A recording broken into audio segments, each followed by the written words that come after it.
Assalamualaikum warahmatullahi wabarakatuh. Perkenalkan, nama saya Nurul Kartika Dewi dari kelas 4A Prodi Pendidikan Bahasa dan Sastra Indonesia. Saya dari kampus STKIP PGRI Sumeneb. Di sini saya akan memperjelaskan sebuah makna asosiatif dari mata kuliah semantik. Dosen pengampu Suhartati MPD. Yang pertama, saya akan memperjelaskan pengertian makna asosiatif. Makna asosiatif menurut Carr, para ahli, makna yang dimiliki sebuah kata berkenaan dengan adanya hubungan kata itu dengan keadaan di luar bahasa. Dengan kata lain, makna asosiatif merupakan perlambangan-perlambangan yang sering digunakan di suatu masyarakat bahasa untuk menyatakan suatu konsep lain. Makna asosiatif sudah bergeser dari makna sebenarnya, namun jika dipikir secara mendalam ada kaitannya dengan makna sebelumnya.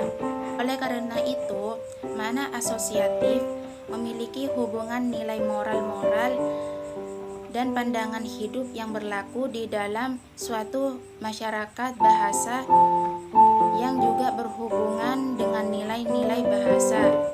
Misalnya kata kursi. Kata kursi berasosiasi dengan makna jabatan atau kedudukan. Sedangkan kata Garuda berasosiasi dengan makna pesawat udara. Selanjutnya yang kedua yaitu jenis makna asosiatif. Makna asosiatif merupakan suatu kategori makna yang besar di dalamnya, meliputi makna konotatif, makna stilistik, makna afektif, makna kolokatif, dan makna relatif. Hal itu karena makna asosiatif berhubungan dengan nilai-nilai moral dan pandangan hidup yang berlaku dalam suatu masyarakat bahasa yang juga berhubungan dengan nilai rasa bangga. Sehingga kelima makna tersebut masuk ke dalam makna asosiatif. Berikut penjelasannya. Penjelasan dari makna konotatif atau konotatif meaning yaitu muncul sebagai akibat asosiasi pemakaian terhadap kata yang didengar atau kata yang dibaca. Menurut para ahli Harimurti berpendapat aspek makna sebuah atau sekelompok kata yang didasarkan atau perasaan atau pemikiran yang timbul atau yang ditimbulkan pada pembicaraan seperti penulis dan pendengar seperti pembaca. Dengan kata lain, makna konotatif merupakan makna leksikal means egg. Misalnya kata amplop. Kata tersebut bermakna sampul yang berfungsi sebagai tempat untuk mengirim surat yang akan disampaikan kepada orang lain.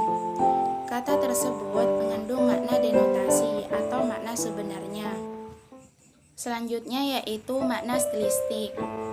Makna stilistik sering disebut dengan aspek komunikasi yang berhubungan dengan situasi terjadinya ucapan. Makna stilistik merupakan makna sebuah kata yang menunjukkan lingkungan sosial penggunaannya. Makna ini juga menunjukkan suatu mengenai hubungan sosial antara penutur dan pendengarnya. Misalnya bahasa sehari-hari, kekeluargaan, bahasa, dan sebagainya, yang menunjukkan suatu hubungan tertentu di antara keduanya. Selain itu, makna stilistik berkenaan dengan gaya pemilihan kata sehubungan dengan adanya perbedaan sosial dan bidang kegiatan di dalam masyarakat. Selanjutnya yang ketiga yaitu makna afektif. Makna afektif merupakan sebuah makna kata yang menggambarkan perasaan pribadi atau sikap penutur terhadap kata yang diucapkan oleh lawan tutur. Pada makna afektif, intonasi, nada, dan gema suara atau kerasnya lembutnya suara penutur juga mempengaruhi lawan tutur pada saat terjadinya komunikasi. Selain itu, makna yang muncul akibat adanya reaksi pembaca atau pendengar terhadap penggunaan kata atau kalimat oleh penutur.